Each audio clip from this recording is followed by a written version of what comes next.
It often shocks people when I tell them that they have to practice happiness to be happy.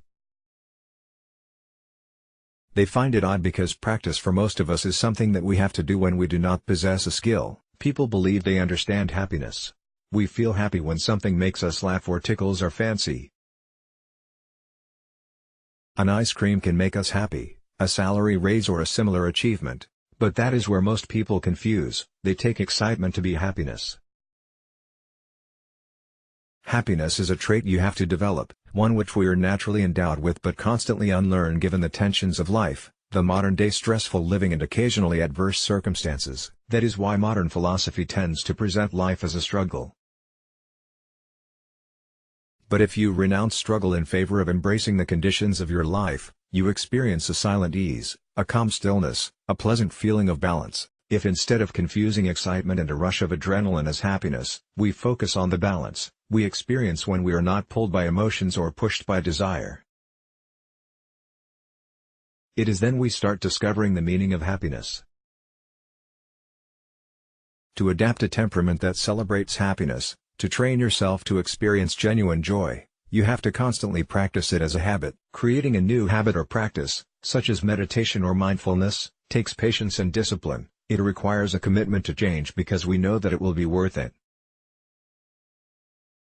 Any kind of action that calls for discipline is difficult at the start. Our minds are experts at resistance and creating many excuses such as why we shouldn't bother to change, but never be frightened of change. To make a change is to be inspired. Don't be frightened to learn, to improve, because if you feed your inspiration, you will, in turn, inspire others, and that is a great gift. When we are inspired we become so much more aware, we can be spontaneous and take bold and swift decisions. In Sanskrit, the word for discipline is shila, which means cooling. When you feel very hot in your mind or emotions, shila acts like a fan to cool you down and relax. You know the feeling when you, or, in other words, your mind, are getting out of control, and you know that to help yourself you need discipline. For example, if you realize that you have got into the habit of eating too much and so you have been putting on weight, what was once a pleasure, no longer remains a source of happiness. A craving or even a source of negative emotions, like guilt, develops. This is when you need genuine discipline to break the habit and turn slim and healthy again. Often, when you first decide to make a change, it is very hard and not at all enjoyable, but if you can check on your intention and keep going by finding ways to motivate and inspire yourself, you will reach a point where the discipline becomes like shila, a freshness in the mind, a moment of true realization, when you know you are doing something that is good for you. You really feel it in your heart as well as know it in your mind. This is why taking care of the mind is so important. It's impossible to effect a change, like eating more healthily, if we do not also address our running thoughts, explore them so we can discover our genuine inspiration for change. It is hard to put things into practice, if we are not in the right frame of mind.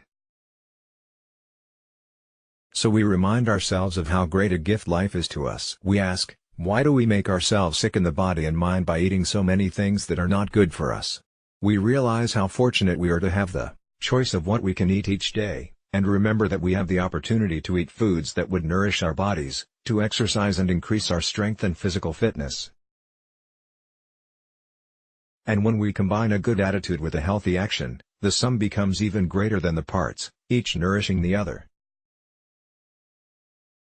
So happiness springs from a healthy attitude which needs to be developed and maintained constantly until it becomes our second nature, or you could say, until we rediscover our true nature.